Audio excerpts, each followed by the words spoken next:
মাননীয় প্রধানমন্ত্রী যিনি ঢাকা বিশ্ববিদ্যালয়ের সাবেক শিক্ষার্থী ছিলেন, তিনি তার শিক্ষা প্রতিষ্ঠানে আজ প্রধানমন্ত্রী হওয়ার পর প্রথম আসছেন।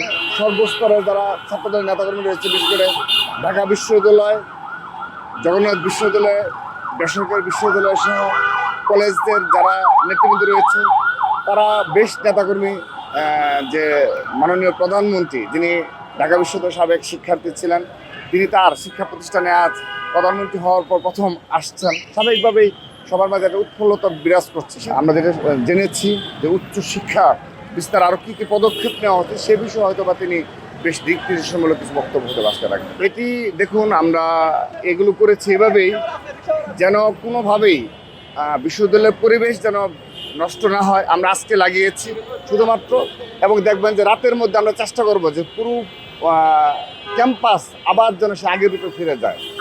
আমরা সেই ধরনের করেছি। আমরা সেই আগের যে গতানুগতিক ধারার যে রাজনীতি, যে এটি মাসের পর মাস ঝুলিয়ে রাখা, দেখবেন ক্যাম্পাস একটি জায়গায়, আমরা সেই ধরনের কোনো চর্চা বাংলাদেশের কোনো শিক্ষা প্রতিষ্ঠানে নেই।